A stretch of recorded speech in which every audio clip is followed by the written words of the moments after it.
من أفواههم إن يقولون إلا كذبا فلعلك باخع نفسك على آثارهم إن لم يؤمنوا بهذا الحديث أسفا إنا جعلنا ما على الأرض زينة لها لنبلوهم أيهم أحسن عملا وإنا لجاعلون ما عليها صعيدا جرزا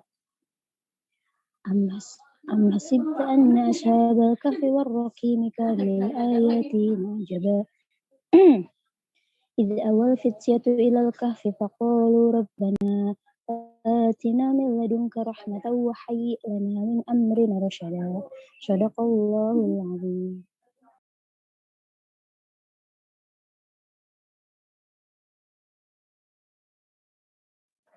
Alhamdulillah, hatur nuhun anak sudah membacakan Al-Kahfi hari ini ya. Mudah-mudahan kita termasuk golongan yang bisa terhindar dari fitnah akhir zaman. Amin ya Allah ya Rabbal Alamin. Oke, hari ini kan kita mau responsi analisis kimia ya, modul 3. Saya coba share screen dulu.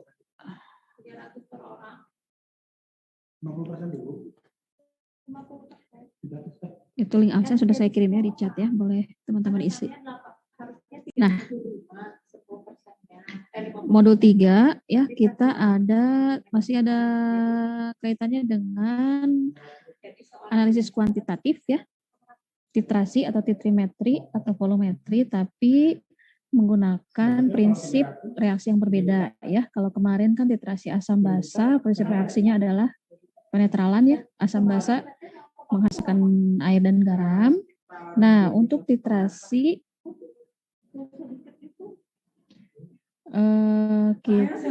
di modul 3 ya, itu adalah titrasi, prinsipnya adalah oksidasi ya, oksidasi reduksi.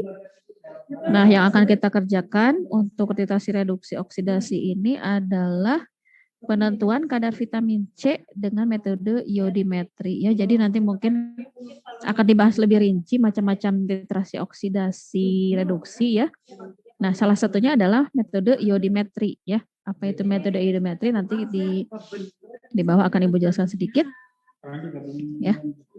Jadi untuk pendahuluan ya, di kelas kan Ibu sempat bahas tentang vitamin C yang sifatnya sebagai antioksidan ya. Artinya berarti dia memiliki kemampuan untuk mereduksi ya, antioksidan berarti dia tidak mengoksidasi. Ya.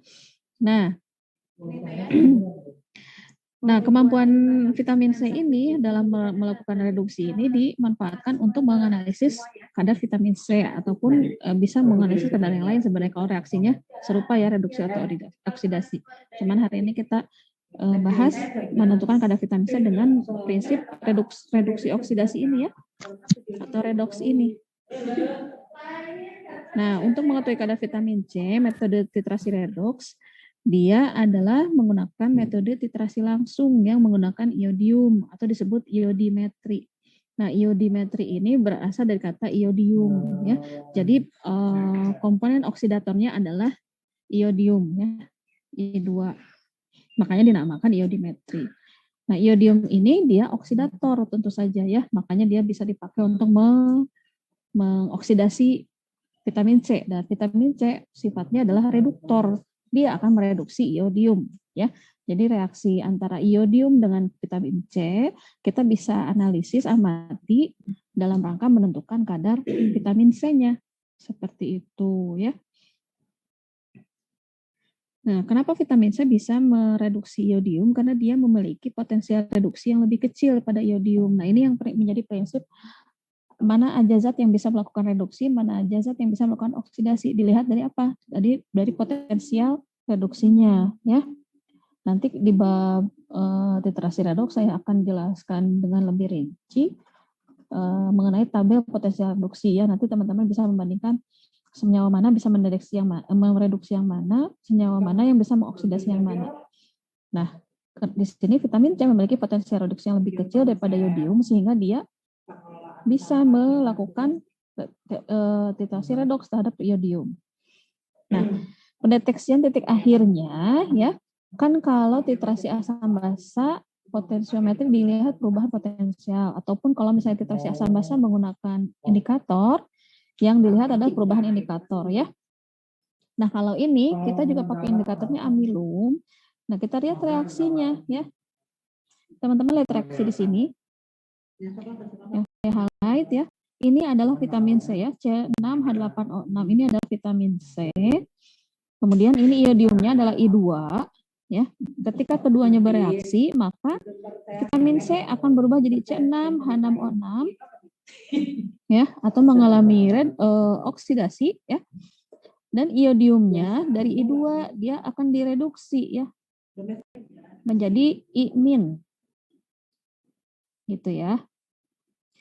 Sehingga pada titik akhir titrasi iodimetri ini dipakai indikator amilum. Kenapa seperti itu? Ya, kalau kita balik lagi ke struktur karbohidrat ya, amilum ini akan melakukan ikatan terhadap I2 ya, dan menunjukkan warna biru dan masuk juga ke salah satu uji karbohidrat. Nah, di sini kita bisa mendeteksi kalau misalnya iodiumnya sudah tidak bereaksi dengan vitamin C, berarti akan ada sedikit kelebihan iodium atau I2 yang bereaksi dengan amilum.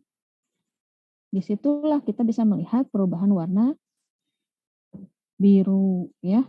Karena apa? Karena kelebihan I2 yang sudah tidak bereaksi lagi dengan vitamin C. Artinya vitamin C-nya sudah semuanya teroksidasi. Kelebihan I2-nya dilihat pada saat titik akhir titrasi ya. Dilihat dari apa? Bagaimana dia bereaksi dengan amilum menghasilkan kompleks warna biru. Ya.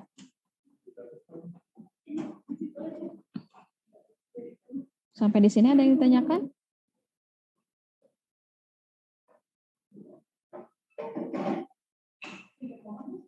Ada yang ditanyakan? Yuk. Mengerti semua? Insya Allah, Bu. Oke. Nah, masuk ke prosedur ya. Prosedur yang kita gunakan ada buret, ya, titrasi biasa, beker gelas, alat ukur, static clamp, elemen, PPTT, summary foil, dan yang lainnya ya. Lalu bahan-bahannya I2 atau iodium 0,1 normal, aquades, natrium thiosulfat 0,1 normal, indikator kanji ya atau amilum, lalu vitamin C, terus H2O bebas CO2, dan asam sulfat encer ya. Cara kerjanya kita pertama melakukan pembuatan larutan baku. Nah di sini ya ada 3 tahap standarisasi ya teman-teman. Berarti pekerjaannya cukup banyak. Jadi diharapkan nanti bekerja dengan cekatan ya dan rapi biar waktu yang digunakan cukup gitu ya. Karena apa? Pertama, untuk melakukan titrasi iodimetri kita menggunakan iodium. Iodium itu masuk ke kategori larutan baku sekunder ya. Nah, untuk mentitrasi iodium kita bisa menggunakan thiosulfat. Masalahnya thiosulfat juga perlu distandarisasi ya.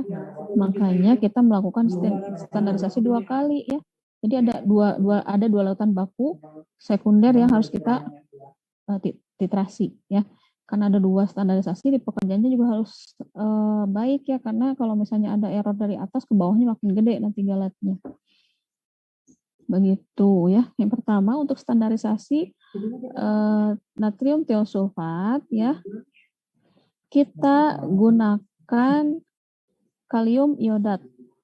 Ya, kalium iodat. Semuanya yang ada di dalam reaksi standarisasi ini sifatnya adalah prinsipnya reaksi redoks ya. Jadi kalium iodat terhadap natrium thiosulfat juga reaksi redoks. Nah, yang pertama kita standarisasi dulu natrium thiosulfatnya dengan kalium iodat. Kalium iodatnya dibuat dulu ya dengan melarutkan 0,3567 KiO3 dilarutkan dengan Aquades 50 ml ya. Kemudian dimasukkan ke lampu ukur ya 100 ml, ditambahkan sampai tanda batas ya. Kemudian kalau sudah bikin ya, dibuat dengan analitik, baru kita masuk ke standarisasi natrium tiosulfatnya ya.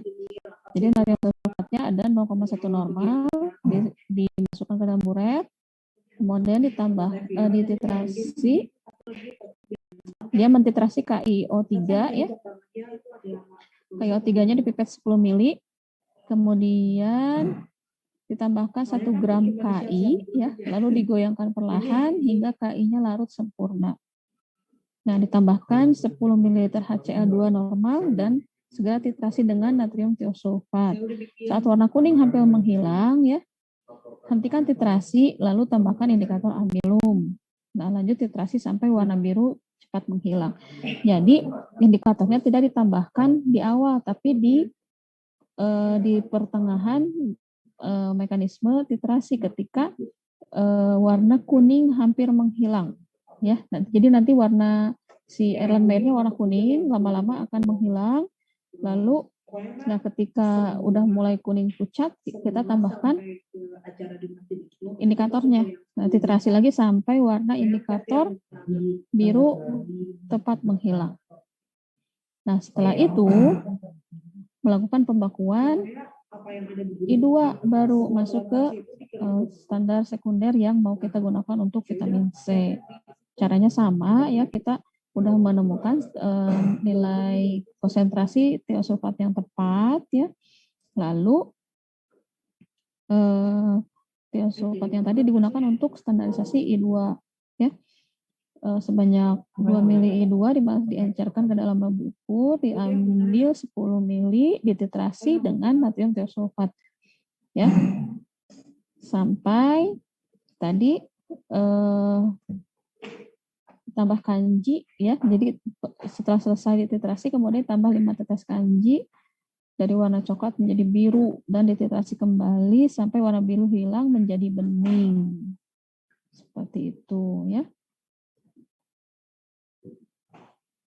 Ibu izin bertanya, Enggak? untuk standarisasi Na2S2O3 tuh sampai warna biru tepat menghilang, berarti warnanya menjadi bening ya, sama kayak ya. Jadi Terus nanti, sama sok lanjutin dulu. Sama yang ditetesi sama tepung kanji tuh langsung aja gitu, nggak pakai buret. Maksudnya ditetesin tepung kanjinya pakai buret? Enggak, iya nanya gitu. Langsung aja pakai pipet gitu ke Iya, kayak kalian nambahin indikator phenolphthalein aja. Oh iya Bu. Baik, makasih Bu. Oke, ada lagi?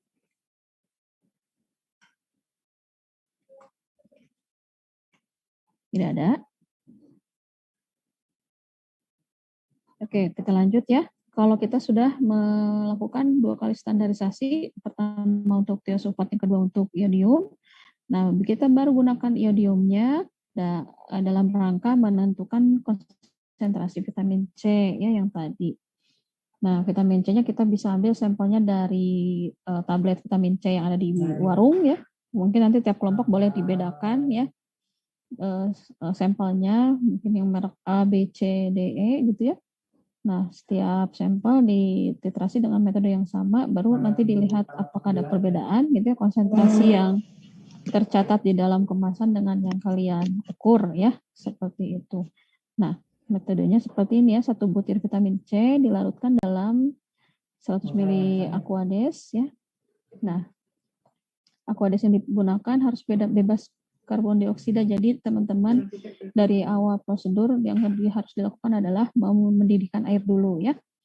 Sehingga pas titrasi vitamin C-nya si airnya sudah dingin. Kemudian diambil 10 mili ya.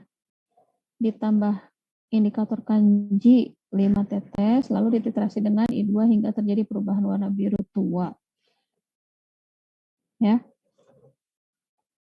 Lalu catat volume I2 yang dibutuhkan dan hitung jumlah vitamin C dalam sampel dengan menggunakan perbandingan mol ya. Nah, kemarin kan jelasin ya cara menghitung konsentrasi. Kita lihat perbandingan mol di reaksinya. Begitupun dengan yang ada pada ini ya, standarisasi tiosulfat dan iodium ya. Teman-teman perhatikan, nanti tugasnya adalah pertama cari reaksi yang terjadi pada pembakuan tiosulfat, yang kedua reaksi yang terjadi pada pembakuan iodium ya. Baru nanti teman-teman bisa melakukan perhitungan.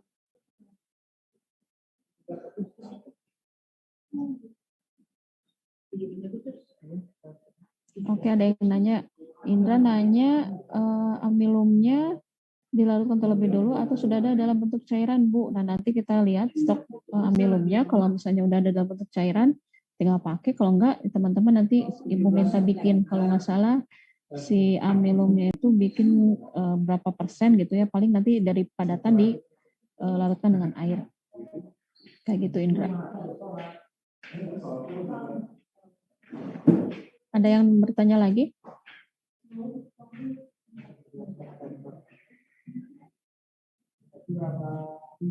Untuk titrasi redoks ya, jadi yang harus kalian cermati terlebih dahulu adalah bagaimana teman-teman memahami masing-masing reaksi dari setiap titrasi ya, sehingga bisa menjadi dasar bagaimana kita menghitung konsentrasi di akhirnya ya.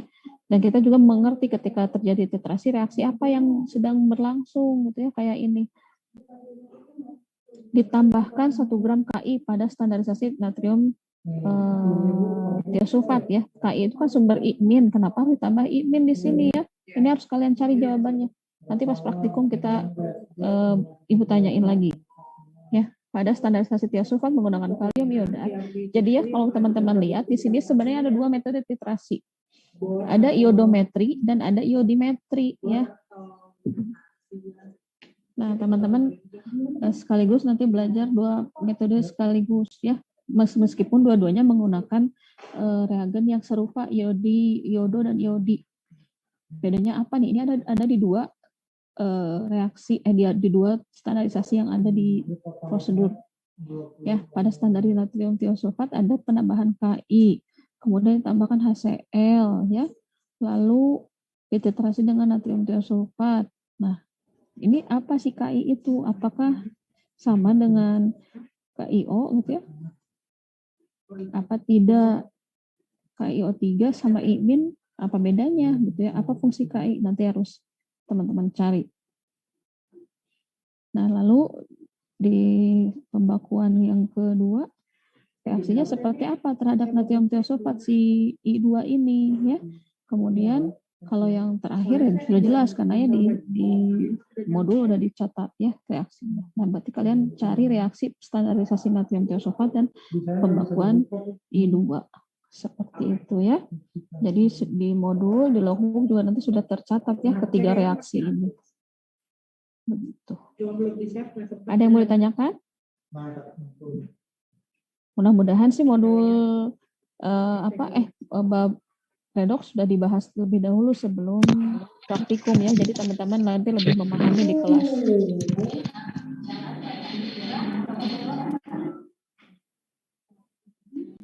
Ya, Indra, ada yang mau tanyakan? Ibu suaranya udah masuk belum, Indra? Udah.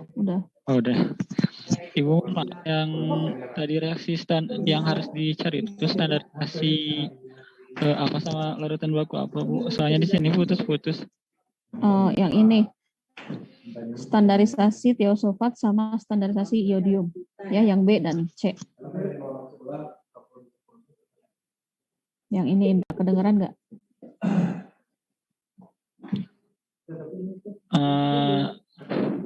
Ya, Bu. Standarisasi yang tiosulfat terhadap iodat oleh iodat dan standarisasi iodium oleh tiosulfat. Oh iya. Oke, baik Bu, terima kasih. Ya, sama-sama.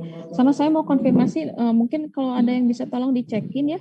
Saya bisa salah kirim file, soalnya bisa ada yang saya kirim yang belum terupdate, soalnya ada prosedur yang belum masuk di modul yang saya rubah ke PDF itu. Apakah ada di file kalian nggak? Yang ini pembakuan thiosulfat sama iodium. Ibu, iya belum ada. Oh iya, berarti saya nanti kirim ulang yang file yang ini ya. Baik, Bu. Ada lagi yang mau ditanyakan?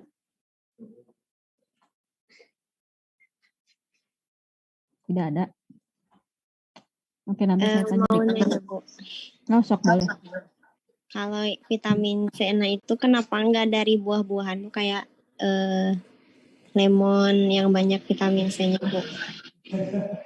Boleh aja sih sebenarnya. Cuman tadinya mau membandingkan yang tertera sama yang di kemasan sama yang dihitung sama apa enggak. Nah, itu sebenarnya saya mau bandingkan. Kan kadang dalam satu tablet itu udah disebut 1000 mg vitamin C. Nah, benar nggak 1000 mg? Gitu. Kalau di lemon kan angkanya masih nggak jelas gitu ya. Mau membandingkan jumlah vitamin C-nya berapa. Begitu. Bisa dimengerti? Iya, Bu. Jadi biar ada ini angka pembanding. Ada lagi?